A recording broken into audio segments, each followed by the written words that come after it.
मैं ही सच्चा हूँ, मुझे रत्न दो। मुझे रत्न दो, मैं झूठा नहीं हूँ। झूठा रखवाला खुद को सच्चा साबित करने की कोशिश करेगा, जबकि सच्चा रखवाला अपने सत्य को प्रमाणित करने की जरूरत नहीं समझेगा।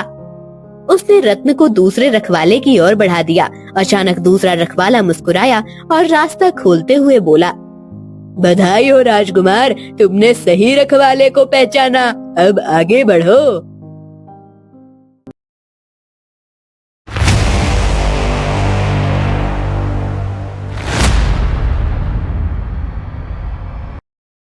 बहुत समय पहले एक शक्तिशाली राज्य में एक वीर और बुद्धिमान राजकुमार रहता था। उसका नाम अर्जुन था। अर्जुन न केवल युद्ध कौशल में निपुण था, बल्कि अपनी बुद्धिमत्ता से राज दरबार के सबसे जटिल मुद्दों को भी सुलझा देता था। उसके पिता राजा चंद्रसेन उम्र के साथ कमजोर होते जा रहे थे और राज्य की रक्षा करने में सक्षम नहीं थे। ये देखकर पड़ोसी राज्य के लोग अवसर की तलाश में थे। एक दिन पड़ोसी राज्य के एक चालाक और कुटिल तांत्रिक ने राजा चंद्रसेन को हराने की योजना बनाई। तांत्रिक का नाम था चंडल। वो जादू और तंत्र विद्या में निपुण था और अपनी चालों से किसी को भी फंसाने में माहिर था। महाराज, आप सत्य कह रहे हैं। अगर हमने राजकुमार अर्जुन के साथ कुछ नहीं किया तो वे राजकुमार अर्जुन अगला राजा बन जाएगा, और वो राजकुमार अर्जुन बहुत ही बुद्धिमान और युद्ध कौशल है। अगर उसके साथ कुछ नहीं किया तो राजा बनकर वो हमारा बहुत नुकसान कर सकता है। हाँ चंडल, तभी तो हमने आपको यहाँ पर बुलवाया है। बताइए, अब हमें आखिर क्या करना चाहिए? इस नए राजकुमार को अर्जुन के राजा बनने से तो अच्छा ही था कि पड़ोसी राजा चंद्रसेन बीमार ही ना पड़ते। ना वो बीमार होते और ना ही उनका राजकुमार अगला राजा बनता। परंतु महाराज, अब चिंता करने की कोई बात नहीं है। मेरे पास एक बहुत बढ़िया उपाय है। पड़ोसी राज्य को ठीक करने के लिए हम क्यों ना अपने राज्य के सबसे बड़े वैद्य भैरवनाथ को भेजे। वो जाकर जरूर हमारा काम कर देगा। परंतु चंडल, इस तरह से तो राजा की बीमारी ठीक हो जाएगी। इससे हमारा क्या काम होगा? महाराज, वहाँ जाकर हमारे वैद्य हमारे लिए ही तो काम करेंगे। वो राजा की बीमारी ठीक करने के लिए जानबूझकर राजकुमार अर्जुन से एक ऐसी जड़ी बूटी मंगवाएंगे जिसके लिए राजकुमार अर्जुन को जंगल में जाना ही पड़ेगा। राजकुमार अर्जुन के उस जंगल में आते ही मैं तो उस राजकुमार अर्जुन को एक तोता बना दूंगा। कम से कम 3 चुनौतियाँ दूंगा मैं उसे। जब तक वो तीनों चुनौतियाँ पार नहीं करेगा तब तक वो तोता ही बना रहेगा। अरे वाह, ये तो सच में बहुत ही बढ़िया उपाय है। इससे तो हमारा काम बहुत आसान हो जाएगा। बस फिर अब जल्द से जल्द पड़ोसी राज्य में वैद्य जी को भेज दिया जाए। हाँ चलो, लगता है अब इस काम के मुझे अच्छे खासे पैसे मिल जाएंगे। काम थोड़ा गलत है पर चलता है। मुझे तो अपने पैसों से मतलब है। पड़ोसी राजा के पास पहुंचते ही बिल्कुल वैसा ही करूंगा जैसा कि महाराज ने कहा है। और वैसे भी महाराज तो बहुत ज्यादा जालिम हैं। अगर मैं उनकी बात नहीं मानता तो वे तो मुझे मार ही डालते। इससे तो अच्छा ही है कि चुपचाप अपना काम करके अपने पैसे लेकर निकल जाता हूँ वहाँ से।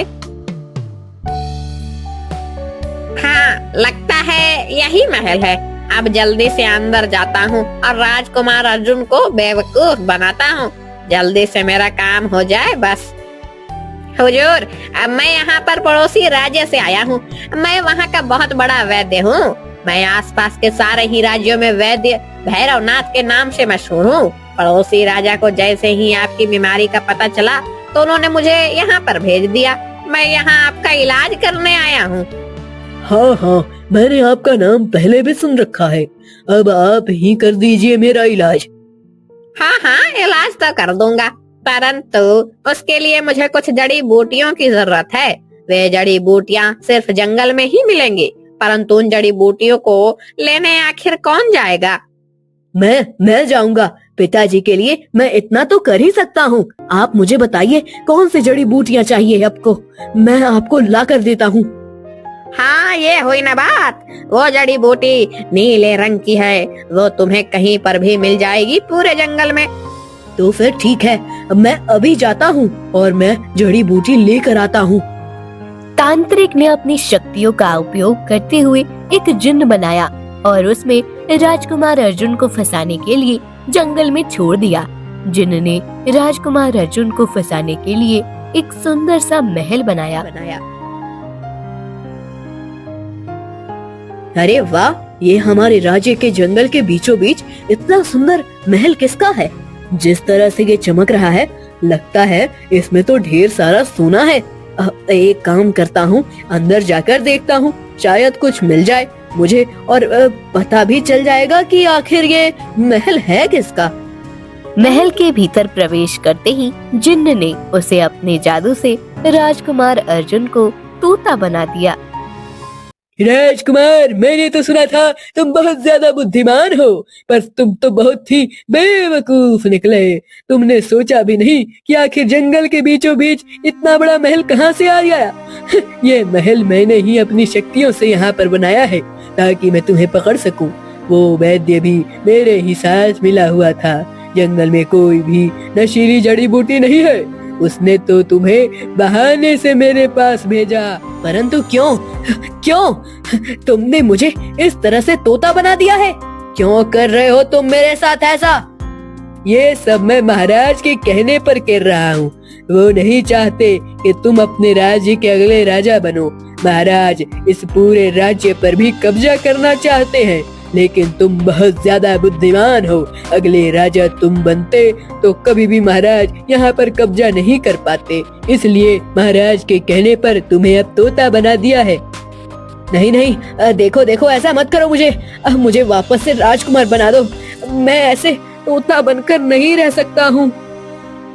ऐसे नहीं, अब मैं तुम्हें 3 चुनौतियाँ देता हूँ। अगर तुम उन तीनों चुनौतियों में सफल रहे तो ही इस तोते से दोबारा राजकुमार बनोगे। यदि तुम असफल रहे तो फिर तुम नहीं बच सकोगे, तुम्हारा अंत निश्चित है। ठीक है, फिर अगर तुम यही चाहते हो तो फिर मैं तुम्हारी तीनों चुनौतियों में सफल होकर दिखाऊंगा तुम्हें। पहले चुनौती तो सुन लो राजकुमार, वे चुनौतियाँ इतनी आसान नहीं है। तुम्हारी पहली चुनौती ये है कि तुम्हें जंगल की गुफा में छुपा हुआ अनमोल रत्न ढूंढना है। अगर तुमने उसे ढूंढ लिया तो तुम अपनी पहली चुनौती में सफल हो जाओगे। वो रत्न मिलते ही जब तुम अगली चुनौती की ओर बढ़ोगे तो तुम्हें 2 रास्ते दिखेंगे। दोनों रास्तों पर 2 रखवाले बैठे होंगे, जिनमें से एक बहुत ज्यादा झूठा है और दूसरा बहुत ही सच्चा है। सच्चे रखवाले को तुमने वो अनमोल रत्न देना होगा, तभी वो तुम्हें उस रास्ते पर जाने देगा। उस रास्ते पर आगे जाकर ही तुम्हें तीसरी चुनौती मिलेगी। परंतु इन दोनों में से सच्चा कौन है, ये तुम्हें वहाँ पर ही तय करना होगा। अच्छा, और अगर मैंने ये चुनौती भी पार कर ली तो फिर अगली चुनौती क्या होगी?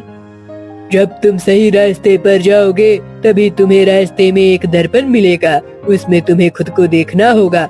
अगर तुम मन के झूठे हुए तो फिर वो दर्पण तुम्हें तोड़ देगा। यदि अगर उस दर्पण ने तुम्हें सच्चा पाया तो वही तुम्हारी सारी चुनौतियाँ खत्म हो जाएंगी और फिर तुम दोबारा से राजकुमार बन जाओगे। बस यही चुनौतियाँ थी। अब देखो जिन, मैं कैसे इन सब चुनौतियों को आसानी से पार कर लूंगा। ये सुनकर जिन ठहाका मारकर हंस पड़ा और बोला, राजकुमार, मेरे जाल से बच पाना इतना आसान नहीं है। फिर भी तुम्हारे साहस और बुद्धिमानी की परीक्षा लेने का समय आ गया है। चलो, अब तुम्हारी पहली चुनौती शुरू होती है। राजकुमार जंगल की ओर उड़ान भरी। उसकी आत्मा में विश्वास और आंखों में दृढ़ता थी। जंगल की घनी झाड़ियों और भयानक अंधेरे के बीच राजकुमार ने अनमोल रत्न की खोज शुरू की। वह कई घंटों तक भटकता रहा, लेकिन उसे कहीं रत्न नहीं मिला। तभी अचानक एक बुजुर्ग कबूतर जो पेड़ की डाल पर बैठा है, उसने बोला, हे राजकुमार, अनमोल रत्न लालचियों के लिए अवश्य होता है। सच्चे इरादे और निर्मल हृदय से खोजो, तब वो तुम्हें मिलेगा।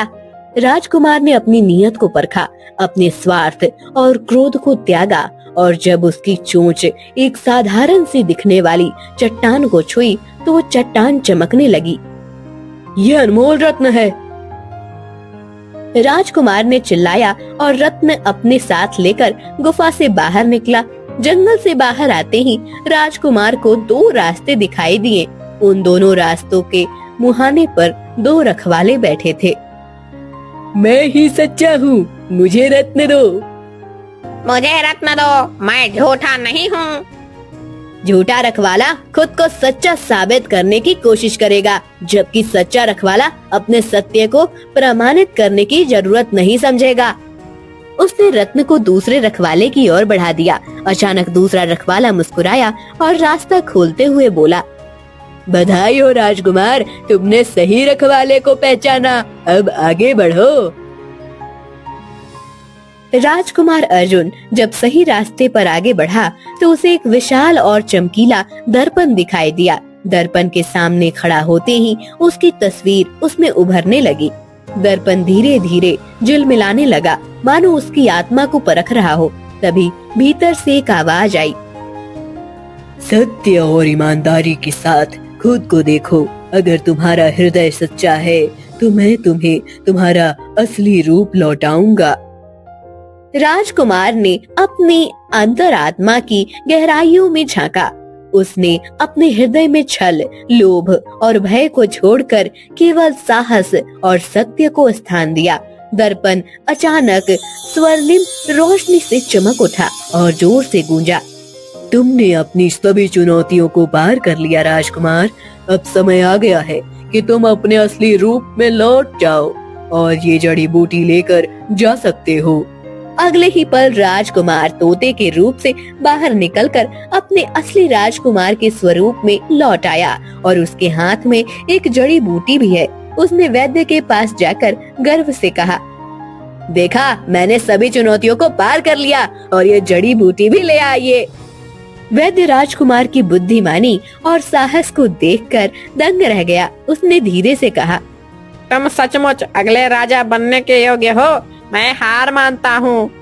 राजकुमार ने अपने राज्य में लौटकर पड़ोसी राज्य के राजा के षड्यंत्र को उजागर किया और अपने साहस और सत्य के बल पर पूरे राज्य का सच्चा और न्याय प्रिय राजा बन गया। सत्य की हमेशा जीत होती है।